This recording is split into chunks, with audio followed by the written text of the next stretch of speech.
Bonjour à tous. Aujourd'hui, nous allons parler de la première partie de Guerre et paix.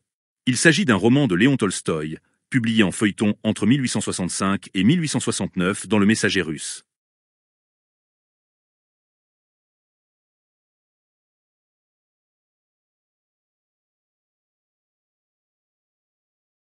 En 1808 et 1809, la Russie et la France continuent de se rapprocher, si bien qu'Alexandre a voulu soutenir Napoléon contre l'Autriche, qui était autrefois son allié. Tout comme son ami Pierre, André se lance dans des projets philanthropiques et y réussit contrairement à son ami. André se rend sur les terres de Riazan de son fils. Le printemps est revenu. Il regarde un chêne géant solitaire, et pense que tout comme cet arbre, la vie n'a plus rien à lui offrir et qu'il faut laisser à la jeunesse ses illusions. André se rend à Otradnoye chez le comte Élie Andreïevitch Rostov pour affaires. Il est intrigué par Natacha, qui, contrairement à lui, est insouciante. Contrairement à ce qui était prévu, André passe la nuit chez le comte Rostov. André ne parvient pas à dormir. Il entend une conversation entre Natacha et Sonia durant laquelle Natacha invite Sonia à regarder la nuit qui lui semble ravissante. Au mois de juin, André trouve une nature plus épanouie, ce qui influence positivement sa manière de penser. Il pense que sa vie doit se confondre avec celle de Pierre et de Natacha. André se rend à Saint-Pétersbourg. Speransky est à l'origine de certaines réformes, dont l'oukase qui supprime les rangs de cour. À la cour, il croise l'empereur qui ne lui adresse pas la parole, car il lui en veut d'avoir pris sa retraite. André se rend à un rendez-vous chez le ministre de la Guerre, le comte Arakcheïf. Ensemble, ils parlent du mémoire sur le nouveau code militaire qu'a écrit André. Arakcheïf n'approuve pas ce mémoire, mais il a été envoyé au comité chargé de la révision du code militaire. André sera membre de ce comité, mais sans appointement. André essaie de renouer avec la haute sphère. Il sent qu'une bataille civile se prépare dont le général en chef sera Speransky. André se rend à une soirée du comte Kotchoubet, ce comte fait se rencontrer André et Speransky. Cet homme fait bonne impression à André. Speransky souhaite aboucher André avec Manitsky, qui est le président de la commission pour les règlements militaires. Speransky approuve sa décision de libérer ses paysans et le fait qu'il ne porte pas de critique envers le nouvel oukase concernant le rang à la cour, dont ni André ni son père ont voulu en profiter. Speransky l'invite à venir chez lui mercredi. André est trop occupé par ses nombreux rendez-vous pour penser à quoi que ce soit. Le mercredi, il se rend chez Speransky. Cet homme représente pour lui un idéal de perfection alliant vertu et intelligence. Speransky raille la commission chargée de l'élaboration des lois, qui n'a pas produit grand-chose depuis 150 ans, alors qu'elle coûte beaucoup d'argent. Il compte sur André pour que cela change. André est nommé membre du comité chargé de l'élaboration du code militaire et devient chef d'une des sections de la commission législative. En 1808, Pierre se retrouve à la tête de la franc-maçonnerie de Saint-Pétersbourg. Cependant, la franc-maçonnerie finit par le désillusionner et par ne plus le satisfaire. Il part un temps à l'étranger afin de trouver ailleurs une franc-maçonnerie plus en adéquation avec ses principes. Quand il revient en Russie, il demande à ses frères d'agir pour sortir les gens de l'obscurité au lieu de rester dans le mystère. Alors que certains sont d'accord avec les nouvelles idées de Pierre, certains le prennent pour un illuministe. Le vénérable refuse sa proposition et Pierre quitte la loge. Influencé par une lettre de sa femme, par un des frères et par sa belle-mère, Pierre pense pardonner à Hélène et reprendre sa vie conjugale. Avant de prendre une décision, il se rend chez Bazdeïf. Cet homme lui parle des buts primordiaux et de la vertu principale recherchée par la franc-maçonnerie et lui révèle à quel point Pierre s'en est éloigné. Le 23 novembre, Pierre vit de nouveau avec sa femme. Hélène occupe maintenant différents cercles et a même son propre cercle. Depuis l'absence de Pierre, Hélène s'est embellie et passe pour une personne spirituelle. Des gens ont été attirés vers elle, si bien qu'Hélène est maintenant plus puissante. Les individus sont incapables de se rendre compte qu'elle est ignorante. Pierre ne peut pas s'empêcher d'être jaloux de Boris Droubetskoy, à qui sa femme accorde une attention toute particulière.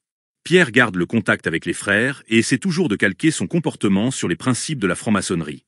Boris Droubetskoy devient un franc-maçon. Pierre le suspecte de l'être, uniquement pour côtoyer les puissants dans le monde. Pierre supporte mal la présence de Boris. La famille Rostov est endettée. Le comte Rostov se rend à Saint-Pétersbourg afin d'y trouver un travail pour rétablir ses finances. Berg fait sa déclaration à Vera. La famille continue de donner des soupers lors desquels sont invités des personnages divers et dont les plus intimes sont Droubetskoy, Berg et Pierre Bezoukov. Berg est récompensé pour des exploits qu'il raconte alors que ça ne s'est pas passé comme cela. Il devient capitaine. Berg a fait sa proposition, qui finit par être acceptée par les Rostov. Endetté, le vieux comte a bien du mal à donner une dot à Vera. En 1809, Natacha a 16 ans. Elle se demande si sa promesse d'enfant tient toujours, alors qu'elle ne ressent plus rien pour Boris et que Boris évite maintenant de fréquenter les Rostov. Pourtant, Boris rend une visite aux Rostov. Natacha et Boris ont beaucoup changé depuis leur dernière entrevue. Boris remarque que la mauvaise situation financière des Rostov pourrait être préjudiciable à sa carrière, mais il ne dit jamais à Natacha d'oublier la promesse passée malgré ses nombreuses visites. Natacha semble être de nouveau sous le charme de Boris. Le jeune homme en oublie même Hélène. Natacha et sa mère parlent de Boris. Selon la comtesse, Natacha ne peut pas épouser Boris pour diverses raisons. La mère souhaite parler à Boris afin qu'il vienne moins souvent, ce qui n'est pas au goût de Natacha. Le lendemain, la comtesse parle avec Boris qui cesse de faire ses visites. Le 31 décembre 1809, se déroule un grand bal. Les Rostov feront partie des invités. C'est le premier grand bal de Natacha. Le texte mentionne la difficile préparation de Natacha et de Sonia, alors qu'elles sont déjà en retard. Tout le monde est prêt à partir à 10h15, alors que l'invitation est pour 10h30. Avant de rejoindre le bal, ils prennent en cours de route Mademoiselle Peronsky. Natacha est impressionnée par le lieu du bal. Elle attire les regards. Sont présents également Hélène, Droubetskoy et le comte Bezoukov. Natacha aperçoit Pierre qui est en train de parler avec Bolkonski. Natacha se souvient que Bolkonski a passé une nuit avec eux lorsqu'ils étaient à la campagne. L'empereur fait son apparition, ce qui génère un attroupement. L'empereur danse avec la maîtresse de maison et le maître de maison avec Marie-Antonovna Narishkine. Natacha, sa mère et Sonia sont laissées pour compte. L'aide de camp ordonnateur danse avec Hélène. Le prince André reconnaît Natacha. André et Natacha dansent ensemble, ce qui rend heureux à la fois Natacha et André, quoique pour des raisons différentes. Maintenant les cavaliers se pressent pour danser avec Natacha. La jeune fille danse une nouvelle fois avec André. Natacha plaît à André, car elle n'est pas comme les autres femmes du bal empreintes de mondanité. Il pense déjà à en faire sa femme. Le vieux comte Rostov invite André à venir les voir. Quant à Pierre, il est blessé de la position de sa femme dans ses hautes sphères. Le lendemain, André reçoit la visite de Bitsky. Ce dernier lui parle du discours de l'empereur lors de la séance du Conseil de l'Empire qui indique qu'il y aura des changements politiques et financiers. André a perdu son attrait pour les réformes. Il se rend, sans en avoir envie, chez Speransky chez qui il est invité. André le retrouve entouré de ses amis. Cette réunion déplaît à André qui n'est plus sous le charme de Speransky. André détonne lorsqu'il n'approuve pas la conduite de Napoléon, contrairement à ses camarades. Il s'en va avant l'heure. Il se rend compte qu'il a passé ces 4 derniers mois inutilement. André se rend chez les Rostov dans le but d'y voir Natacha. La mise simple et la joie de vivre de Natacha l'enchantent. Lorsque Natacha se met à chanter, il en pleure de joie. Adolphe de Berg fait une demande à Pierre. Il souhaite que Pierre et sa femme viennent prendre le thé et le souper chez lui, chose qu'Hélène a refusée. Pierre accepte. En réalité, Berg veut se lier avec des personnes placées au-dessus de lui afin d'évoluer dans la société. À la soirée, arrivent entre autres Pierre, Boris, puis les Rostov. Les Berg sont heureux de donner une soirée qui ressemble à n'importe quelle soirée de leur connaissance. Pierre trouve Natacha changée, surtout après qu'André fasse son apparition. André semble lui aussi métamorphosé. Vera parle de Natacha avec André. Elle révèle que Boris a eu un amour d'enfant pour Natacha, ce qui dérange André. Le lendemain, André passe la soirée chez les Rostov où la comtesse et Sonia ont deviné l'attachement qui le lie à Natacha. Cette dernière dit à sa mère qu'elle n'a jamais ressenti ce qu'elle ressent pour André. De son côté, André parle à Pierre du fait qu'il soit amoureux de Natacha et de sa volonté de l'épouser. Pierre le pousse à se marier et lui assure que Natacha l'aime en retour. Pierre remarque qu'André est devenu un autre homme. André a besoin de la permission de son père pour se marier. Le vieux prince est contre ce projet et demande à son fils de le différer d'1 an. De son côté, Natacha s'inquiète de l'absence d'André qui ne lui a pas été expliquée. Lorsqu'André revient chez les Rostov, il demande la main de Natacha à la comtesse, qui accepte. Quand il demande à Natacha si elle l'aime, elle répond oui. Natacha a maintenant l'impression d'être devenue une grande personne. Pensant qu'une année sera longue pour Natacha, André la laisse libre et la redemandera dans 1 an. André continue de fréquenter les Rostov, sans paraître être le fiancé de Natacha. La veille de son départ, André fait venir Pierre chez les Rostov. André souhaite que Natacha s'adresse à lui en cas de malheur. Ce départ perturbe Natacha. Le caractère du vieux prince Bolkonski empire et il s'en prend à Marie qu'il blesse. Marie écrit à son amie Julie Karagine. Selon elle, seule la religion peut nous sauver du désespoir. Elle parle de la mort de Lise et de celle du frère de Julie. Elle considère autrement la mort de sa belle-sœur et voit la bienfaisante influence qu'elle a eue sur elle et André. Dieu, qui gouverne tout, a pourtant selon elle un amour sans bornes qu'il porte à sa créature. Elle ne pense pas passer l'hiver à Moscou, car son père, de plus en plus colérique, ne supporte pas le statut positif que l'on accorde à Bonaparte. Marie a remarqué un changement en son frère, mais elle ne croit pas aux racontars selon lesquels son frère va se marier avec Natacha. Dans une lettre à Marie, André lui dévoile son amour pour Natacha. 6 mois après la décision de son père de reporter le mariage d'1 an, André est toujours amoureux de Natacha. André remet à Marie une lettre qu'elle doit donner au vieux prince afin d'avancer le terme de 3 mois. Marie apprend que son père est contre ce mariage qu'il pense ridicule et qui ne pourra se faire qu'après sa mort. Si son fils épouse Natacha, alors il épousera la bourrienne. Marie se met à remarquer les attentions qu'a son père envers la dame de compagnie. Marie ne comprend pas pourquoi les hommes en général s'acharnent à vouloir trouver le bonheur lors de leur passage sur Terre. Elle-même a choisi un autre mode de vie. Marie est inspirée par Fedosiushka, une femme qui marche pieds nus, qui porte un cilice et qui semble avoir trouvé la voie. Marie veut imiter cette femme et elle souhaite partir avec elle. La présence de son père et de son neveu l'empêche de concrétiser ce projet. Rostov est satisfait de son sort au sein du régiment. Il commande l'escadron de Denisov.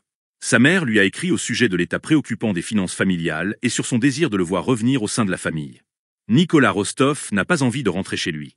Cependant, une lettre plus alarmante que les autres le fait quitter l'armée. Il retourne chez lui où presque rien n'a changé hormis les personnages qui ont pris de l'âge. Nicolas trouve étrange que le prince André veuille attendre une année avant de se marier et bizarre le fait que Natacha ne semble pas souffrir de l'absence d'André. Sa mère pense comme lui. Nicolas, qui s'intéresse au compte de la famille, a une altercation avec le régisseur Mitenka qui a mal géré les affaires. Lorsque sa mère lui parle d'une lettre de change de 2000 roubles qu'elle a prêtée à la princesse Droubetskoy, Nicolas déchire la lettre de change, annulant par là même la dette. Nicolas a une nouvelle passion, la chasse à courre.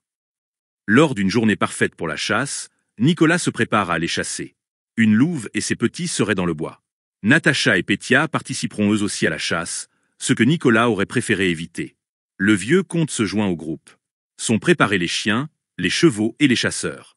Les cavaliers se mettent en route. Tout le monde est à son poste. Des chiens sont sur la piste et la bête devient en vue. Il est évident que la meute se divise. Le loup est pourchassé par des chiens. De sa place, Nicolas s'impatiente de voir un loup. Il voit un vieux loup arriver vers lui. Nicolas et ses chiens prennent en chasse l'animal. Alors que la bête allait s'échapper, un second chasseur fait son apparition. Un de ses chiens se jette sur le loup, mais se fait blesser. C'est un des chiens de Nicolas qui se jette sur le loup et qui est rejoint par la meute. Cependant, le loup parvient à s'enfuir. La bête est de nouveau traquée par plusieurs personnages et par des chiens. Danilo s'abat sur l'animal et lui fait passer un pieu dans la gueule. La chasse continue. Cette fois-ci, la troupe pourchasse un renard. C'est pourtant un chasseur inconnu qui tue le renard. Une querelle naît entre un chasseur d'Ilagine et Ivan. Ilagine, qui est en froid avec les Rostov, a chassé sur les terres qui sont réservées aux Rostov. Ce voisin est si aimable que Nicolas décide de ne pas en découdre avec lui. Ilagine invite Nicolas à venir chasser le lièvre sur ses terres. Ils se complimentent l'un l'autre sur leurs chiennes préférées respectives. Un lièvre est pris en chasse. On se demande qui d'Erza, qui est une chienne d'Ilagine, ou de Milka, qui est une chienne de Nicolas, attrapera le lièvre. Il est finalement attrapé par Rougaï, un chien du petit-oncle qui est fier que son chien ait réussi sur des chiens de 1000 roubles. Le petit-oncle invite Nicolas, Petia et Natacha à passer la nuit chez lui. La demeure est mal entretenue. Anicia Fedorovna leur apporte énormément de nourriture, que Natacha dévore à pleines dents. Le petit-oncle fait bonne impression sur Nicolas, qui pense qu'il est un homme de confiance. Le cocher Mitka joue de la balalaïka, air que Natacha pense ravissant. Le petit-oncle se met aussi à jouer et à chanter, et Natacha trouve ça encore charmant. Natacha se met à danser comme un enfant du peuple. Les pensées de Natacha s'obscurcissent un moment lorsque Nicolas parle d'André. Un drochki dépêché vient et ramène les invités chez les Rostov. Natacha est heureuse. Nicolas se rend compte que Natacha est son meilleur ami. Bien que les Rostov freinent leur train de vie, les dépenses restent excessives. Pour se sauver des ennuis, il faudrait que Nicolas épouse une riche héritière. La comtesse Rostov pense à Julie Karagine. Nicolas refuse, préférant se marier avec Sonia. Une lettre d'André arrive, il diffère son retour au mois de janvier. Natacha est mélancolique de l'absence de son fiancé. Nicolas va bientôt devoir retourner à l'armée. Vers Noël, Natacha dit à sa mère qu'elle veut André. Elle s'ennuie. Tendue, Natacha erre dans la maison, dérange les domestiques et leur donne de nombreux ordres afin d'exercer son pouvoir. Elle joue un air à la guitare pour essayer de raviver des souvenirs. Natacha repense à André et pense qu'il est peut-être au salon. Cependant au salon, elle s'aperçoit qu'André n'y est pas. Elle demande à sa mère de lui donner André. Natacha, Sonia et Nicolas parlent ensemble. Ils partagent des souvenirs de leurs petites enfances. Natacha pense qu'en se déplaçant de souvenir en souvenir, nous sommes capables de nous souvenir d'une vie antérieure. Selon elle, ils étaient auparavant des anges. Nicolas se met au piano, tandis que Natacha chante, subjuguant tous ses proches. Lorsque Petia annonce l'arrivée d'une troupe de masques, Natacha se met à pleurer. Les jeunes gens se déguisent eux aussi. La comtesse conseille de se rendre chez les Melukov. Les jeunes gens, Certains masques et certains domestiques se déplacent en traîneaux tirés par des chevaux. Une course merveilleuse se déroule dans la nuit. Nicolas conduit son traîneau au hasard et pense être perdu, mais il arrive chez Melukovka. Le groupe amuse la maisonnée. Les jeunes filles se déguisent elles aussi. Pelageya Danilovna Melukov finit par ne plus reconnaître personne et elle s'amuse beaucoup. Ils dansent et s'amusent. On sert le souper.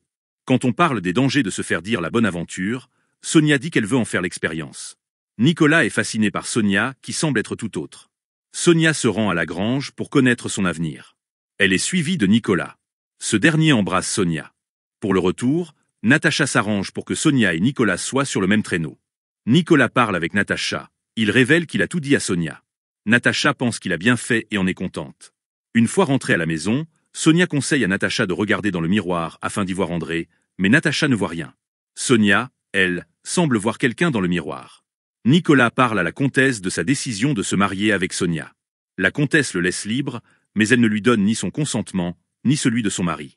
Le comte et sa femme sont contre ce projet et cherchent à le faire renverser. La comtesse fait preuve de méchanceté envers Sonia. Alors que Nicolas et sa mère sont prêts à se brouiller définitivement, Natacha intervient et tente de les réconcilier. Nicolas part rejoindre son régiment et compte épouser Sonia à son prochain retour. Après le départ de Nicolas, la comtesse tombe malade. Le comte doit vendre une de ses terres et son hôtel de Moscou. Sonia doit faire face à la dureté de la comtesse envers elle et Natacha se languit de son amoureux. Le comte Rostov, Sonia et Natacha partiront pour Moscou. Natacha compte y voir André. Pierre redevient triste après les fiançailles du prince André et la nouvelle de la mort de Bazdeïf. Il comble le vide de sa vie, en reprenant sa vie de garçon d'autrefois. Après des reproches de sa femme, Pierre part pour Moscou. Il se rend compte que ce qu'il avait rêvé d'être lors de son arrivée en Russie, soit 7 ans auparavant, est très différent de ce qu'il est aujourd'hui. Il mène finalement la même vie que ceux de son entourage.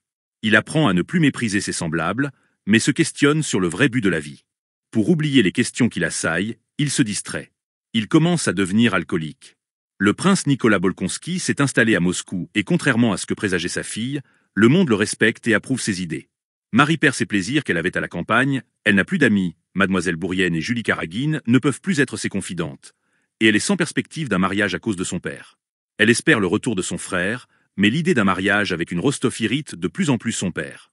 Marie donne des cours à son neveu, mais elle a des emportements tout comme son père. Le vieux prince fait exprès de blesser sa fille et a des intentions de plus en plus marquées envers Mademoiselle Bourienne. Le prince Nicolas Bolkonski s'attache à un médecin au nom de Métivier. Pourtant le jour de la Saint-Nicolas, lorsque Métivier cherche à le voir sans qu'il fasse partie de sa liste d'invités, le vieux prince le met à la porte. Nicolas Bolkonski dit à Marie qu'il faut qu'ils se séparent. Sont invités à dîner, entre autres le comte Rostopchine, Pierre et Boris Droubetskoy. Bien évidemment, lors de ce dîner, on parle en mal de Napoléon. Lorsque le vieux prince s'en prend aussi à l'empereur, les invités n'osent cette fois-ci pas critiquer. Ils pensent qu'il faut garder les frontières afin d'empêcher Napoléon de remettre le pied en Russie. Rostopchine dit qu'il sera difficile de faire la guerre à Napoléon, car la jeunesse russe idolâtre les Français et car le français envahit tout ce qui fait le quotidien. Pierre prévient Marie que Droubetskoy est en train de chercher une riche héritière. Il hésite entre Marie et Julie Karagine. Marie sait que les Rostov vont bientôt arriver, et elle demande à Pierre ce qu'il pense de Natacha. Devinant que Marie a des idées malveillantes envers Natacha, Pierre lui répond vaguement.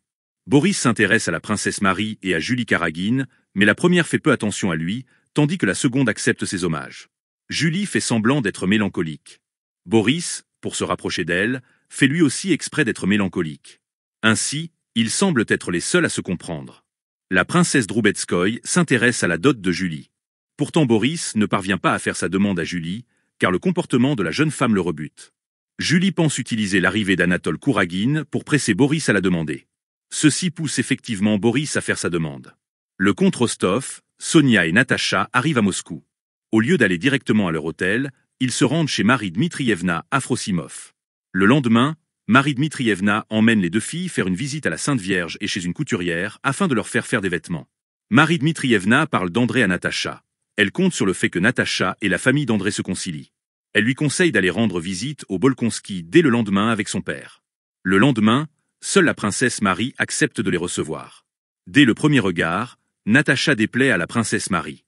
Le comte Rostov se sert d'un prétexte pour partir et laisse les trois jeunes femmes seules. Natacha et Marie sont antipathiques l'une à l'autre.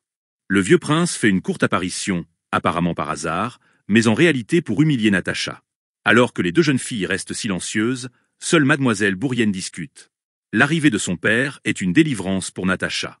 Une fois de retour chez Marie Dmitrievna, Sonia console Natacha. Le soir même, les Rostov se rendent à l'opéra. Les deux jeunes filles attirent l'attention des spectateurs, surtout Natacha. Cette dernière apprend que Boris est maintenant fiancé à Julie. Le couple paraît heureux. Dologov, qui est l'ex-adorateur de Sonia, est aussi présent. Il a effectué certaines prouesses et est devenu l'objet d'attention des femmes. La comtesse Bezoukov se place dans la loge voisine des Rostov. Le spectacle commence. Natacha est peu intéressée par ce qu'il se passe sur scène, jugeant le spectacle surprenant et bizarre. Anatole Kouragine rejoint sa sœur Hélène. Il trouve Natacha charmante. À l'entracte, Boris invite les Rostov à son mariage. Anatole regarde Natacha, ce qui la flatte. Lors du second entracte, Hélène propose au comte Rostov de s'occuper des deux demoiselles. Elle autorise Natacha à venir dans sa loge. Durant un autre entracte, Hélène présente son frère à Natacha. Anatole l'invite à venir à un carrousel en costume qui se tiendra chez les Karagines. Natacha se sent tout de suite proche d'Anatole, alors que cela ne lui était jamais arrivé auparavant avec un homme. Elle est à la fois charmée et gênée de l'attention que lui porte le jeune homme. Anatole sort de la loge et Natacha rejoint la loge de son père. Après son retour à la maison, Natacha s'en veut de s'être laissée séduite et a l'impression que son amour pour André n'est plus pur. Anatole a été envoyé à Moscou par son père à cause de l'argent qu'il coûte et à cause de ses dettes. Bien qu'il fasse la cour à plusieurs femmes et mène une vie de garçon, Anatole est un homme marié. Il n'est pas tenté par le jeu et n'a pas d'ambition. Ses deux passions sont le plaisir et les femmes. Dologov, qui lui aussi aime jouir des plaisirs de la vie, s'est rapproché d'Anatole après ses aventures en Perse. Après sa rencontre avec Natacha, Anatole décide de faire une cour assidue à la jeune fille, sans penser aux conséquences que cela pourrait avoir. Il souhaite que sa sœur invite Natacha à dîner. Le lendemain, Natacha, tout en attendant le retour d'André, se sent coupable de ce qu'il s'est passé la veille au soir. Marie Dmitrievna pousse son jeune monde à se rendre à l'église. Après la messe, elle se rend chez le vieux prince Bolkonski afin de s'expliquer avec lui à propos de Natacha. Alors que la couturière est en train de préparer une robe pour Natacha, la jeune fille reçoit la visite de la comtesse Bezoukov. Hélène invite Sonia et Natacha à sa soirée d'aujourd'hui. Hélène lui fait des éloges, ce qui plaît à Natacha. Elle lui révèle que son frère est fou amoureux d'elle. Natacha ne s'aperçoit pas qu'Hélène est en train de la duper. L'entrevue entre Marie Dmitrievna et le vieux prince a été une défaite. Le comte Rostov, Natacha et Sonia se rendent à la soirée des Bezoukov. Le comte prévoit de ne pas quitter ses filles des yeux. Anatole accorde une attention toute particulière à Natacha. Hélène la complimente. Mademoiselle Georges déclame des vers. Alors que le comte Rostov compte partir, Hélène le fait rester. Anatole danse avec Natacha, ce qui est l'occasion d'un rapprochement pour Anatole. Hélène fait en sorte qu'Anatole et Natacha se retrouvent seuls. Anatole l'embrasse et est arrêté par l'arrivée de sa sœur. Les Rostov s'en vont de la soirée. Natacha se demande lequel qui d'André ou d'Anatole elle aime. Le lendemain, Marie Dmitrievna parle au vieux comte et à Natacha. Elle conseille de retourner à Otradnoé et d'attendre. Elle donne à Natacha une lettre de la princesse Marie. Dans sa lettre, la princesse Marie dit sans vouloir du malentendu qu'il y a eu entre elles deux et souhaite la revoir. Natacha est incapable de lui répondre. Elle ne parvient pas à faire son choix entre André et Anatole. Elle reçoit une lettre d'amour d'Anatole, en réalité écrite par Dologov, dans laquelle il lui propose de l'enlever. Tandis que Natacha est en train de dormir, Sonia lit la lettre d'Anatole. Natacha se réveille, elle dit qu'elle et Anatole s'aiment. Sonia ne comprend pas comment sa cousine a pu oublier André et tomber amoureuse d'un homme qu'elle n'a vu que 3 fois. Natacha reste aveuglée par son soi-disant amour. Sonia souhaite tout dire, mais Natacha l'en empêche. Sonia trouve étrange qu'Anatole ne vienne pas à la maison et ne demande pas la main de Natacha. Sonia essaie de raisonner sa cousine, mais c'est peine perdue. Natacha parvient à écrire à la princesse Marie et lui signifie qu'elle ne sera pas la femme de son frère. Sonia et Natacha sont invités chez les Karagines. Anatole y est présent. Natacha est sous son emprise. Sonia essaie de lui faire reprendre raison, mais sans succès. Natacha finit par se brouiller avec sa cousine. Sonia surveille tout de même Natacha. Elle sait que Natacha a reçu une nouvelle lettre d'Anatole. Elle craint que Natacha parte avec lui. Sonia ne compte pas la laisser faire. L'enlèvement est prévu pour le jour même. Anatole doit ensuite se marier avec Natacha grâce à un prêtre interdit, puis passer la frontière. C'est Dologov qui a organisé le plan. Gvostikov et Makarine seront les 2 témoins. Dologov tente de dissuader Anatole de l'enlèvement, mais il n'y arrive pas. Le cocher Balaga arrive. C'est lui qui conduira à toute vitesse les 2 amoureux en fuite. Anatole dit adieu à ses compagnons de jeunesse. Il reprend la pelisse de zibeline qu'il avait donnée à une bohémienne, car il se doute que Natacha va partir avec quasiment rien sur le dos. Partent en troïka, Balaga, Anatole, Dologov, Gvostikov, Makarine et un domestique. Arrivé à destination, le grand laquais de Marie Dmitrievna leur dit que sa maîtresse les attend. Dologov et Anatole comprennent qu'ils ont été trahis et s'enfuient. Marie Dmitrievna a appris la vérité par Sonia. Elle enferme Natacha dans sa chambre. Elle tend un piège aux kidnappeurs, mais ceux-ci réussissent à s'enfuir. Dans la nuit, elle revient dans la chambre de Natacha. Marie Dmitrievna jette le blâme sur Natacha, mais dit qu'elle ne dira rien au vieux comte. Natacha est en colère de son enlèvement raté. Le vieux comte revient le lendemain, en ayant réussi sa vente. Marie Dmitrievna lui fait croire que Natacha a été malade la veille. Le vieux comte n'est pas dupe, mais ne désire pas en savoir davantage. Marie Dmitrievna invite Pierre à venir chez elle, afin de discuter d'un sujet des plus graves. En réalité, Pierre est attiré par Natacha, mais il se retient, car il est marié et car il s'agit de la fiancée de son ami. En chemin, Pierre croise Anatole, qui est un modèle pour lui. Pierre se rend chez Marie Dmitrievna. Cette dernière lui dit toute la vérité. Pierre révèle qu'Anatole est marié. Marie Dmitrievna souhaite que Pierre éloigne Anatole de Moscou. Le vieux comte est au courant de la rupture de sa fille avec Bolkonski et déplore que sa fille ait pris cette décision sans en parler d'abord à ses parents. Natacha souhaite parler avec Pierre. Elle veut entendre de la bouche de Pierre qu'Anatole est marié, car elle ne croit pas Marie Dmitrievna. Pierre le lui confirme. Pierre part à la recherche d'Anatole Kouragine. Il le retrouve chez sa femme. Il est furieux contre Anatole et lui fait même peur. Pierre souhaite récupérer les lettres de Natacha. Anatole devra se taire sur cette affaire. Pierre lui propose de l'argent afin qu'il parte. Le lendemain, Anatole quitte Moscou. Natacha est gravement malade. Marie Dmitrievna apprend à Pierre que Natacha a tenté de s'empoisonner avec de l'arsenic. Pierre étouffe l'affaire de l'enlèvement manqué auprès d'autrui. Il reçoit un mot d'André qui est rentré chez lui la veille et souhaite le rencontrer. Les récents événements font le bonheur du vieux prince et de la princesse mère. Pierre se rend compte qu'André, mis au courant du refus de Natacha et de l'enlèvement raté de sa fiancée, semble peu impacté par ces mauvaises nouvelles. André donne à Pierre les lettres et un portrait de Natacha. Il ne veut pas demander une seconde fois la main de Natacha. Pierre donne les lettres à Sonia. Natacha demande à parler à Pierre. Alors que Pierre a essayé de la mépriser, il a maintenant de la compassion pour elle. Elle demande à Pierre qu'il dise à André qu'elle demande à être pardonnée. De pitié, Pierre ne peut s'empêcher de pleurer. Alors que Natacha pense que tout est perdu pour elle, Pierre la convainc du contraire en lui disant qu'il aurait demandé sa main s'il avait été autre. Natacha et Pierre quittent tous deux l'appartement en pleurs. Sur le chemin de la maison, Pierre aperçoit la fameuse comète de 1811.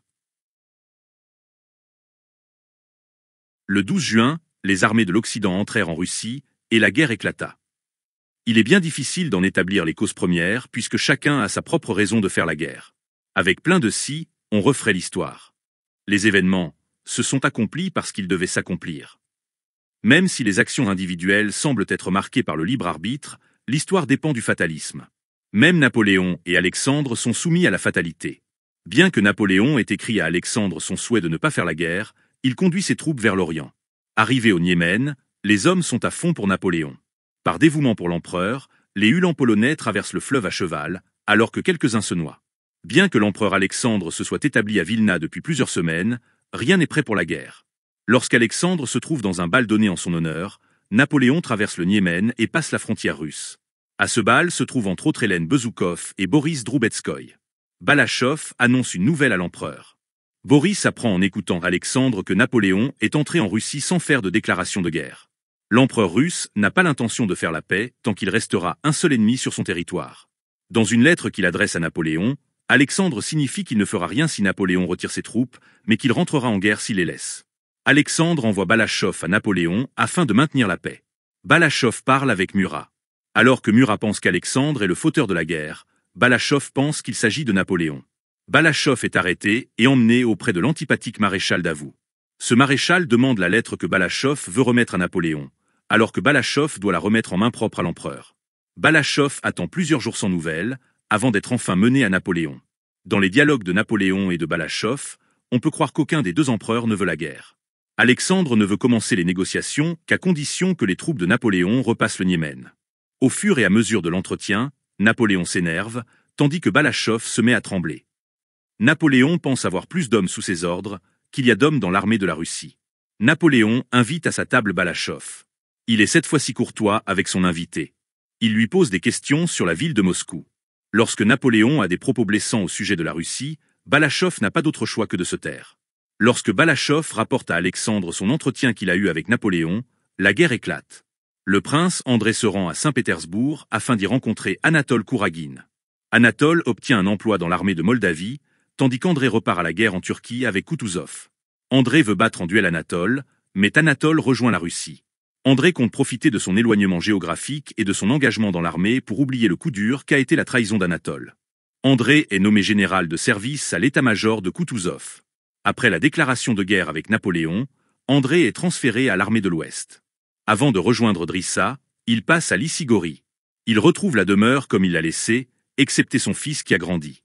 André se rend compte qu'il y a deux camps, celui formé par le vieux prince, mademoiselle Bourienne et l'architecte, et celui formé par la princesse Marie, le petit Nicolas, le gouverneur des Salles, la vieille bonne et toutes les femmes de la maison. Alors que le vieux prince pense que Marie est coupable de la distance qu'il y a entre le père et sa fille, André pense que la coupable est mademoiselle Bourienne. Le père et le fils se brouillent. André en veut à son père et à mademoiselle Bourienne d'avoir tué son bonheur, mais Marie insiste sur le pardon. André arrive au quartier général. Encore sans emploi, il fait partie de l'état-major de Barclay de Tolly. Il sait que les plans les plus étudiés ne vont pas souvent de pair avec l'art militaire. L'armée est divisée en 3 corps dirigés par Barclay de Tolly, par Bagration et par Tormasov. L'empereur est accompagné d'une foule de personnes, si bien que l'on ne sait jamais d'où vient précisément l'ordre. En son sein, il existe 9 partis ayant des volontés et opinions différentes. André doit se rendre chez Bennigsen afin de répondre à des questions de l'empereur. Plusieurs personnes sont invitées. Tchernychev révèle à André que l'empereur se questionne sur l'utilité des retranchements, dont le créateur Pfoul fait partie de l'Assemblée. L'empereur vient. Un Italien se plaint à lui, car le camp de Drissa est mal conçu. Lors de la réunion, nous apprenons que les Français s'apprêtent à tourner le camp de Drissa. Certains proposent leur plan, d'autres les critiquent et d'autres encore se taisent. Le débat ne débouche sur aucune conclusion. André se rend compte que le génie militaire n'existe pas, que ses propres positions et celles de l'ennemi pouvant changer très rapidement ne signifient rien et qu'un plus grand nombre d'hommes sur l'armée adverse ne conduit pas toujours à une réussite. Les bons généraux ne sont pas intelligents, mais bornés, convaincus de l'importance de sa besogne. André demande à servir dans l'armée active. Nicolas Rostov apprend d'une lettre de ses parents que Natacha est malade et qu'elle a rompu ses fiançailles avec André. Nicolas pense encore à se marier avec Sonia après son retour. Il est nommé capitaine et dirige son ancien escadron. La campagne débute et commence heureusement. Rostov et son jeune protégé Iline sont, sous une hutte qui prend l'eau, en train d'écouter une désagréable histoire de Zdrzhinski à propos de l'exploit de Raïevski. Iline entraîne Rostov dans un cabaret où se trouve Marie Henrikovna, qui est la femme du docteur du régiment. À l'auberge, Marie Henrikovna fait office de maîtresse de maison. À ce moment-là, tous sont plus ou moins amoureux d'elle. Rostov est prêt à se passer de sucre dans son thé, à condition que Marie Henrikovna y trempe son doigt. Lorsque le médecin se réveille, il souhaite que lui et sa femme rejoignent leur kibitka, afin d'empêcher les vols. Iline se propose pour faire le planton. Marie Henrikovna a le temps de finir la partie qu'elle avait commencée. Après le départ du couple, les officiers plaisantent entre eux. Les hommes sont mis en marche vers le bourg d'Ostrovna et vont à la rencontre de l'ennemi. Alors que Rostov avait autrefois peur du champ de bataille, maintenant il fait preuve d'insouciance. Rostov entend de nouveau les bruits d'une fusillade. Les Uhlans sont lancés contre la cavalerie française. De là où il est placé, Rostov voit ce qu'il se passe. Les Uhlans sont poursuivis par les dragons. Rostov souhaite attaquer les dragons à ce moment-là. Il lance lui et ses hommes contre les dragons. Après avoir attaqué un homme, Rostov doute de l'achever à cause de sa figure naïve et douce. L'homme se fait de lui-même prisonnier. Le comte Osterman Tolstoï dit que Rostov sera récompensé, alors que Rostov ressent une souffrance morale à cause de l'homme qui l'a attaqué. Ayant appris la maladie de sa fille cadette, la comtesse Rostov se rend à Moscou. Natacha est sérieusement malade. Elle est soignée par des médecins qui ne peuvent pas comprendre de quoi elle souffre, mais qui satisfont et soulagent les membres de la famille. Peu à peu, le chagrin de Natacha s'atténue. Natacha guérit, mais elle a perdu sa gaieté. Parmi les personnes qui lui rendent visite, seule Pierre lui paraît sympathique. Elle ne voit que de la bonté dans les dires de Pierre et est incapable d'y voir de l'amour. Natacha se rend dans une église avec Agrippine Ivanovna Belov afin de saluer les saints martyrs. Elle voit, en la religion, un moyen de renouer avec une vie pure et heureuse. Le docteur pense que si Natacha va mieux, c'est grâce à son remède. De mauvais bruits au sujet de la guerre arrivent à Moscou. Pierre a le projet de se rendre chez les Rostov avec un manifeste. Natacha se rend à la messe avec sa mère. Elle pense que la religion va l'aider à se corriger. Elle entre en pleine ferveur religieuse. Elle est touchée par la prière du prêtre. Depuis qu'il pense à Natacha, Pierre est moins tourmenté par les questions et réflexions qui le taraudaient. Cependant, lorsqu'il entend des nouvelles de plus en plus alarmantes sur la guerre, il ne peut s'empêcher d'y voir des signes avant-coureurs d'une catastrophe. Un des frères voit dans l'Apocalypse une prophétie concernant l'empereur français. Napoléon serait la bête de l'Apocalypse. Pierre imagine être lui aussi lié à l'Apocalypse. Pierre se rend chez le comte Rostopchine afin d'y chercher le manifeste. En cours de route, il intercepte une lettre que Nicolas Rostov envoie à ses parents. Grâce aux ordres du jour, il apprend que Nicolas Rostov a été décoré du Saint-Georges de 4e classe et qu'André Bolkonski a été nommé chef du régiment des chasseurs. Pierre se rend chez les Rostov. Il surprend Natacha en train de chanter. Natacha ne remarque toujours pas que Pierre est amoureux d'elle. Pétia confie à Pierre vouloir devenir hussard. Pierre promet de l'aider. Il apprend au comte que l'empereur russe sera à Moscou le lendemain et qu'il y aura un recrutement de 10 hommes sur 1000. Pierre dit qu'il ne veut pas participer à la guerre. Après le dîner, Sonia lit le manifeste qui annonce l'avancée de l'ennemi et la volonté de la Russie de l'écraser. Pétia dit à ses parents son vœu d'être hussard, chose que ses parents n'approuvent pas. Pierre s'en va bien avant l'heure de chez les Rostov. Il décide de ne plus y revenir, car il aime Natacha. Le lendemain, l'empereur arrive en ville. Pétia cherche à voir l'empereur afin qu'il le fasse entrer dans l'armée. Cependant, à cause de la foule, il ne parvient pas à se frayer un chemin. Il se fait écraser, frapper et bousculer. Un sacristain lui apporte son aide après que la foule l'ait fait tomber. Placé sur un canon, Pétia espère au moins pouvoir voir l'empereur. Ne sachant pas qui est Alexandre, il s'imagine qu'il s'agit d'un des 4 militaires qu'il voit. Alors qu'il est tard, Pétia reste devant le palais. L'empereur fait une nouvelle apparition au balcon, ce qui entraîne encore une fois une vive émotion de la foule. Alexandre jette des gâteaux à ses admirateurs. Pétia parvient à en avoir un. Il revient à la maison et réussit à convaincre son père de le laisser entrer dans l'armée. La noblesse et des marchands sont convoqués au palais Slobodsky. Sont présents entre autres Pierre et le comte Rostov. Un marin se récrie sur la volonté de former des milices au sein des moscovites et préfère la voie du recrutement. Selon un sénateur, il faut laisser l'empereur libre de son choix. Pierre pense au contraire que l'empereur cherche un appui et un conseil en les personnes qu'il a invitées. La plupart des invités ne sont pas de cet avis. Son intervention fait naître des débats houleux. Le comte Rostopchine souhaite que les personnes présentes offrent la milice à l'empereur. Des hommes donnent leur accord. L'empereur fait son apparition et est heureux de la décision prise que ce soit chez les nobles ou chez les marchands. Pierre propose de fournir 1000 hommes. Le comte Rostov inscrit Pétia au régiment des hussards. Les individus, tout en croyant posséder leur libre arbitre, sont en réalité les instruments de l'histoire. Les Français vont rencontrer des difficultés en Russie en raison du froid auquel ils n'étaient pas préparés, l'incendie des villes et la haine du peuple russe. Il est bien difficile de savoir ce qu'il s'est réellement passé, les auteurs français et les auteurs russes ne racontant pas la même chose. L'armée russe est, quant à elle, très mal gouvernée et est en retraite. Aucune grande bataille n'est encore livrée, les Russes attendant de réunir leurs 2 armées. L'armée russe se retire à Smolensk, poursuivie par les Français. Bagration retarde l'unification de son armée avec celle de Barclay de Tolly. La présence de l'empereur fomente la discorde et désunit l'armée. Même lorsque l'empereur part pour lever l'enthousiasme des peuples à Moscou et à Saint-Pétersbourg, l'armée ne devient pas plus fonctionnelle. Les 2 armées se réunissent tout de même à Smolensk. Les Français arrivent à Smolensk et les Russes sont obligés de livrer bataille. Smolensk est abandonné et brûlé par ses habitants. Les Russes continuent de fuir et les Français continuent de les pourchasser. Le vieux prince Bolkonski rend Marie responsable de sa brouille avec André. Il prend de la distance avec mademoiselle Bourrienne. Marie s'intéresse peu à la guerre, mais est au courant des événements grâce aux dires du gouverneur des Salles, des pèlerins et des lettres de Julie, dont son père ne donne que peu de crédit. André conseille à son père de fuir l'Issigorie pour se rendre à Moscou à cause de l'approche des Français.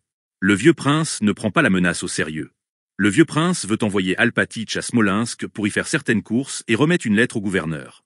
Chaque nuit, maintenant, le vieux prince choisit l'endroit où il va dormir. Au moment de s'endormir, le vieux prince n'y arrive pas, il a l'impression que son lit bouge et a le sentiment d'avoir oublié quelque chose. Il relit la lettre de son fils. Il pense voir la mère l'impératrice, couchée sous le démortuaire. Marie envoie Alpatitch apporter une lettre au gouverneur de la province, dans laquelle elle lui demande quelle est la véritable situation des choses. Alpatitch arrive à Smolensk, alors que le peuple est en train de quitter la ville. Lui et l'aubergiste Ferapontov ne pensent pas que les Français puissent entrer dans la ville. Le lendemain, alors qu'on entend des coups de canon au loin, les habitants restants ne changent pas leur mode de vie. Le gouverneur dit à Alpatitch qu'il ne sait rien de la situation actuelle, mais qu'il conseille au prince de se rendre à Moscou et il lui donne un imprimé qui est un ordre du jour de Barclay de Tolly au gouverneur de Smolensk. Barclay de Tolly a écrit qu'il croit que Smolensk ne court aucun danger et qu'il est sûr de la victoire. Pourtant, le peuple, inquiet, s'apprête à partir de la ville. Les domestiques de l'auberge sont eux aussi effrayés. Ferapontov ne compte pas partir ne se croyant pas en danger et compte sur les événements pour se faire de l'argent.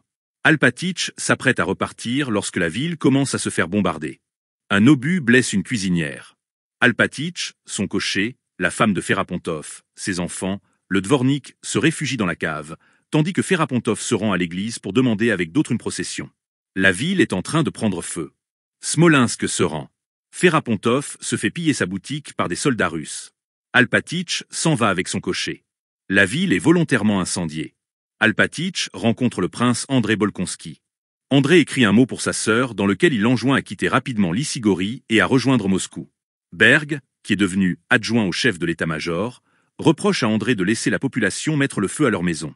Le prince André arrive à Lysigorie avec son régiment. Son passage à Smolensk l'a profondément marqué. Il pense que son père et sa sœur sont partis pour Moscou. Le château de son père est vide, le jardin est en désordre, des animaux vaquent comme bon leur semble. André voit un vieux paysan et Alpatitch. Il y a un quiproquo durant lequel André pense que son père et sa sœur sont à Moscou, tandis que Alpatitch sait qu'ils sont à Bogoutcharovo. En partant, André effraie 2 fillettes qui étaient venues cueillir des prunes. Après avoir rejoint son régiment, il voit des soldats se baigner dans un étang. Il pense que ces jeunes hommes sont de la chair à canon. Bagration a écrit une lettre au comte Alexis Andreïevitch. Il pense que Smolensk n'aurait pas été prise et que Napoléon aurait pu être battu, si on l'avait écouté. Il ressent de la colère vis-à-vis des décisions d'un ministre qui font gagner l'ennemi et l'amènera aux portes de Moscou. Bagration ne veut pas d'une paix, mais souhaite que les hommes continuent de se battre. L'auteur parle des salons où les idées sont immuables. Alors que dans le salon de Mademoiselle Scherer, on est contre Napoléon, dans le salon d'Hélène, on est pour cet homme. Le prince Basile fréquente les 2 salons, si bien qu'il lui arrive de se tromper dans l'opinion à émettre. Dans le salon d'Anna Pavlovna, on parle de la personne qui sera nommée au poste de général en chef. Il est question de Koutouzov, dont le salon a mauvaise opinion et dont Basile en dit du mal. Quelque temps, plus tard, Koutouzov est pourtant nommé à ce poste. Lorsque le prince Basile revient au salon d'Anna Pavlovna, il se montre enthousiaste de la nomination de Koutouzov. Anna Pavlovna a également changé d'opinion. Les Français s'approchent de Moscou. Napoléon parle avec un cosaque que l'on a fait prisonnier. Ce dernier, qui s'appelle Lavrouchka, l'entretient des nouvelles de la guerre. Il dit que les Russes pensent battre Napoléon s'il y a prochainement bataille. Lavrouchka fait semblant de ne pas savoir qu'il est en train de parler à Napoléon et fait exprès d'être étonné lorsqu'on le lui apprend. Napoléon le relâche. Après le retour d'Alpatitch de Smolensk, le vieux prince Bolkonski a décidé de rester à Lysigorie, tandis que sa fille et son petit-fils doivent partir pour Bogoutcharovo. Marie refuse de s'en aller. Le lendemain du départ du petit Nicolas, Marie voit venir une troupe de miliciens transportant son père. Le vieux prince devient paralysé du côté droit. Marie part avec son père à Bogoutcharovo, et elle envoie son neveu et son précepteur à Moscou. Le vieux prince ne se remet pas. Bien que Marie veille son père, elle ne peut pas s'empêcher de penser à la vie heureuse qu'elle pourra mener après sa mort. Les Français s'approchent de Bogoutcharovo. Alors qu'une nuit, Marie souhaite entrer dans la chambre de son père. Elle s'en empêche, car elle pense que cela irritera son père. Le jour du départ de Marie, le vieux prince désire parler à sa fille. Il est pour la première fois tendre avec elle et lui demande de lui pardonner. Peu de temps après, le vieux prince décède d'une seconde paralysie. Lorsqu'elle voit le corps de son père, Marie en ressent une vive émotion. Les paysans de Bogoutcharovo ne sont pas les mêmes que ceux de Lysigorie, car ils sont plus sauvages. Ils décident de ne pas quitter le village. Lorsqu'Alpatitch demande au starosta Dron des chevaux pour le départ de la princesse Marie, Dron lui dit qu'aucun cheval viable n'est disponible. Dron finit par sembler se soumettre aux ordres d'Alpatitch, cependant le soir venu rien n'est prêt. Brisée par la mort de son père, Marie ne souhaite pas quitter Bogoutcharovo. Elle se raccommode avec Mademoiselle Bourienne qui, elle aussi, est triste de la mort du vieux prince. Mademoiselle Bourienne a peur de partir, car elle craint qu'elle soit arrêtée par des soldats ou par des paysans révoltés. En lisant une proclamation du général Rameau, Marie se rend compte qu'il faut partir si elle ne veut pas tomber entre les mains des Français. Marie interroge Dron sur le danger qu'il y a à partir et souhaite quitter Bogoutcharovo. Dron lui dit qu'il n'y a ni chevaux, ni charrettes. Apprenant que les paysans sont dans la misère, Marie leur offre le blé de son frère. Les paysans attendent Marie et disent que Marie les a appelés, ce qui est faux. Bien que Douniacha lui recommande de ne pas aller les voir, Marie va les rencontrer, car elle espère apaiser les craintes des paysans. Ces derniers refusent le blé que leur donne Marie et ne veulent pas partir. Les paysans pensent à tort que Marie veut les pousser à abandonner leur village. Alors qu'il fait nuit, Marie ne dort toujours pas. Elle pense aux derniers instants de son père et s'en veut de n'être pas entrée dans la chambre de son père lorsque celui-ci l'a appelée. Il lui semble voir son père dans son cercueil. Les 2 armées se situent à 15 verstes de Bogoutcharovo. Rostov, Iline et Lavrouchka arrivent à Bogoutcharovo. Ils rejoignent un rassemblement de paysans. Alpatitch vient parler à Rostov, lui explique dans quelle situation se trouve sa maîtresse et dit que celle-ci le prie de passer chez elle. Rostov se rend chez la princesse. Il est touché par le sort et par la personnalité de Marie. Il propose d'escorter Marie afin qu'il ne lui arrive rien. Rostov est en colère de la situation. Il rejoint le groupe de paysans et demande à voir le staroste. Karp et Dron se retrouvent garrottés. Rostov envoie le reste des paysans chez eux. Peu après, des paysans rangent les affaires de la princesse dans les chariots. Rostov accompagne Marie jusqu'à Jankovo. Marie sait ce qu'elle doit à Nicolas Rostov et commence déjà à s'en sentir un peu amoureuse. Rostov de son côté pense à la possibilité de l'épouser. Koutouzov fait appel au prince André. Le prince André est en train de l'attendre lorsqu'un lieutenant-colonel vient à lui. Il s'agit de Denisov. Cette rencontre fait remonter des souvenirs à l'un et à l'autre. Denisov veut soumettre son plan de campagne à Koutouzov. Le général en chef fait une entrée remarquée. Denisov explique son plan à Koutouzov qui semble peu intéressé. Koutouzov est également peu intéressé par le rapport d'un général de service.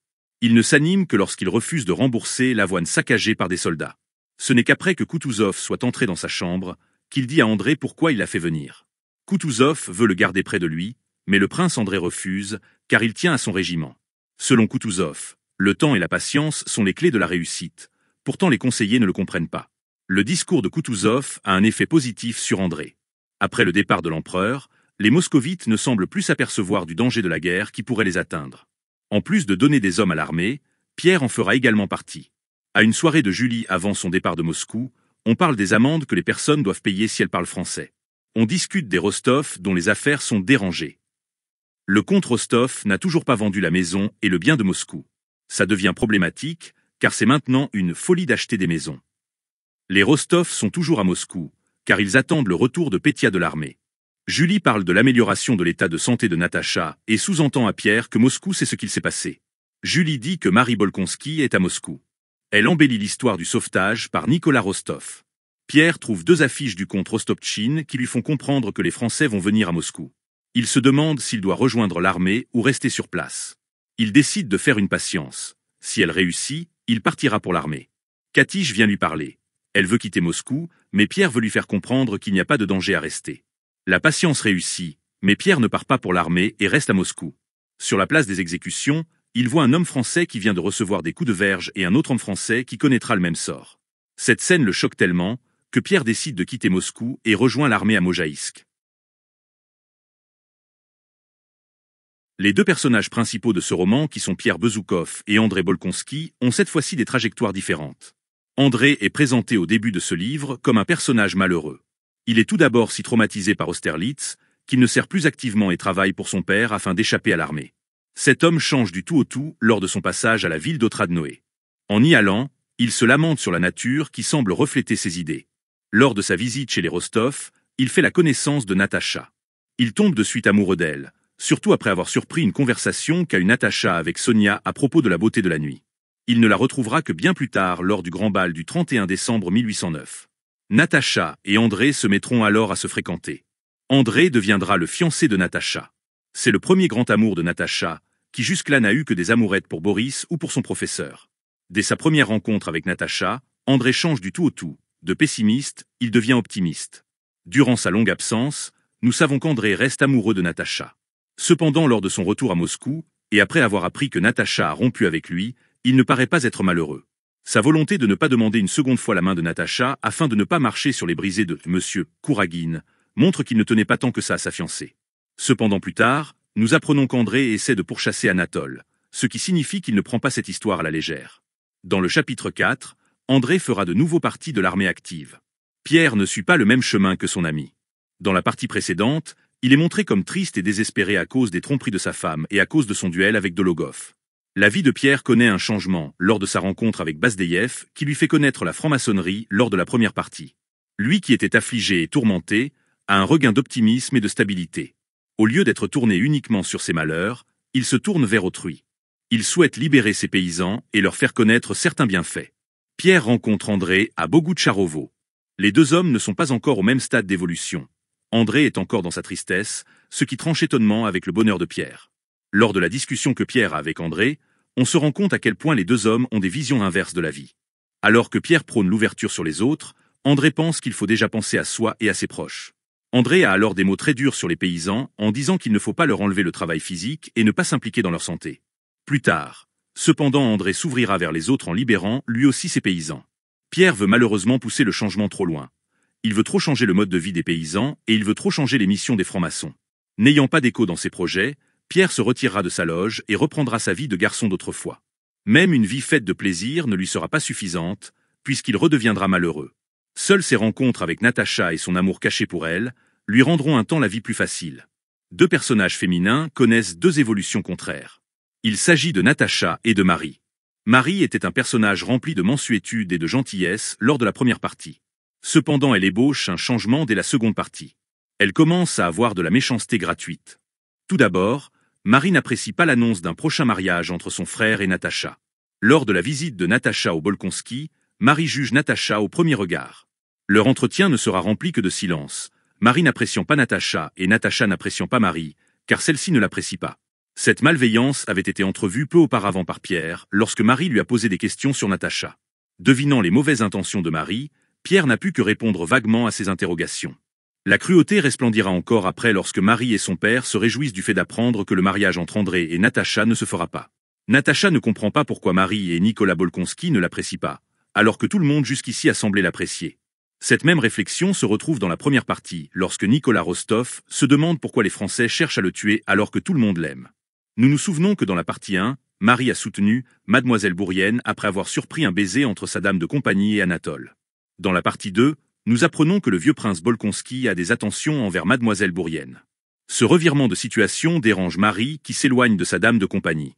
Alors qu'elle était pleine de bonté auparavant envers Mademoiselle Bourienne, Marie devient hostile à sa dame de compagnie. La méchanceté de Marie passe aussi par la manière dont elle donne des cours à son neveu. Marie a souffert de la dureté de son père lorsque celui-ci lui donnait des leçons. Au lieu de s'y prendre autrement avec le fils de son frère, Marie réplique les comportements qu'a eu son père sur son neveu. Terrifié, comme l'était Marie plus jeune, le petit Nicolas est incapable de répondre correctement aux questions posées. Nous savons que le vieux prince, en vieillissant, est de plus en plus blessant sans raison envers sa fille. Cette augmentation de dureté peut avoir pour conséquence l'apparition de la cruauté en Marie. Un autre facteur est que Marie devient plus isolée. En effet, en quittant Lysigorie, elle a quitté les pèlerins qu'elle accueillait chez elle, et elle a perdu le lien qu'elle avait avec Mademoiselle Bourienne à cause de son rapprochement avec son père et avec Julie car Marie a remarqué qu'elle n'avait rien en commun. Le vieux prince empêche toute chance d'un mariage pour sa fille. Contrairement à ce dont on pourrait s'attendre, la mort du vieux prince Bolkonski affecte négativement Marie, alors que parallèlement cette mort lui donne la chance de vivre plus librement. La princesse Marie rencontre Nicolas pour la première fois. Alors qu'elle l'a à peine vu, elle commence à ressentir de l'amour pour lui. Natacha connaît une autre évolution comparée à celle de Marie. Dans la première partie, elle était la petite fille, la petite cosaque, qui avait une poupée à la main et qui avait une amourette d'enfant avec Boris. Dans la partie 2, Natacha a grandi. Sa beauté attire le regard des hommes. Boris se remettra à la fréquenter et elle recevra une demande de Denisov. En plus d'être belle, Natacha a d'autres flèches à son arc. En effet, Natacha s'est montée à cheval, elle sait très bien danser et elle a une voix exceptionnelle.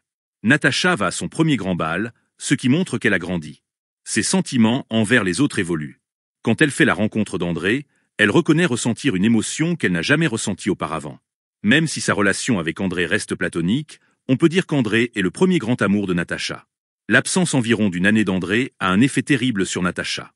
Il est dit que Natacha a besoin d'aimer et d'être aimée. Sans son fiancé, Natacha devient tendue. Elle pense souvent à lui et devient despote envers les domestiques. Elle ne cesse de demander qu'on lui rende André. Paradoxalement, c'est au même moment que Natacha semble vivre les meilleurs moments de sa vie. Il s'agit de la chasse à courre, de la soirée chez le petit-oncle, de la promenade en traîneau en pleine nuit et de la soirée déguisée avec les masques. Délaissée par son fiancé, il n'est pas étonnant que Natacha ait eu un moment d'égarement avec Anatole. Ce dernier est présent, alors que le fiancé est absent depuis des mois. Anatole la complimente et lui fait savoir qu'il l'aime au moment même où Natacha est délaissée alors qu'elle a besoin d'amour. Comme cela a été le cas avec André, Natacha dit ressentir une émotion qu'elle n'a jamais connue auparavant avec Anatole. Alors qu'André est un amour lent et platonique, Anatole représente un amour fugace et très fort. À cause de son enlèvement raté et peut-être aussi à cause de sa chance gâchée auprès d'André, Natacha tente de mettre fin à ses jours et tombe sérieusement malade. Alors que Marie devient amoureuse, Natacha connaît une évolution contraire puisqu'elle devient seule et malade. Seul le temps permettra à Natacha de guérir. Il se leva pour ouvrir la fenêtre, à peine eut-il poussé au dehors les volets, que la lune, qui semblait guetter ce moment, inonda la chambre d'un flot de lumière. La nuit était fraîche, calme et transparente, en face de la croisée s'élevait une charmille, sombre d'un côté, éclairée et argentée de l'autre. Dans le bas, un fouillis de tiges et de feuilles ruisselait de gouttelettes étincelantes, plus loin, au-delà de la noire charmille, un toit brillait sous sa couche de rosée. À droite s'étendaient les branches feuillues d'un grand arbre, dont la blanche écorce miroitait aux rayons de la pleine lune qui voguait sur un ciel de printemps pur et à peine étoilé. Le prince André s'accouda sur le rebord de la fenêtre, et ses yeux se fixèrent sur le paysage. Il entendit alors, à l'étage supérieur, des voix de femmes. On n'y dormait donc pas. Une seule fois encore, je t'en prie. Dit une des voix, que le prince André reconnut aussitôt, mais quand donc dormiras-tu? Reprit une autre voix, mais si je ne puis dormir, ce n'est pas de ma faute. Encore une fois. Et ces deux voix murmurèrent à l'unisson le refrain d'une romance.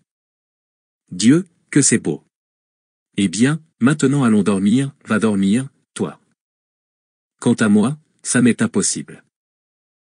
On distinguait le léger frôlement de la robe de celle qui venait de parler, et même sa respiration, car elle devait s'être penchée en dehors de la fenêtre. Tout était silencieux, immobile, on aurait dit que les ombres et les rayons projetés par la lune s'étaient pétrifiés. Le prince André avait peur de trahir par un geste sa présence involontaire. Sonia. Sonia, reprit la première voix, comment est-il possible de dormir? Viens donc voir, comme c'est beau. Dieu, que c'est beau. Éveille-toi. Et elle ajouta avec émotion, il n'y a jamais eu de nuit aussi ravissante, jamais, jamais. La voix de Sonia murmura une réponse. Mais viens donc, regarde cette lune, mon cœur, ma petite âme, mais viens donc. Mets-toi sur la pointe des pieds, rapproche tes genoux. On peut s'y tenir deux en se serrant un peu, tu vois. Comme cela,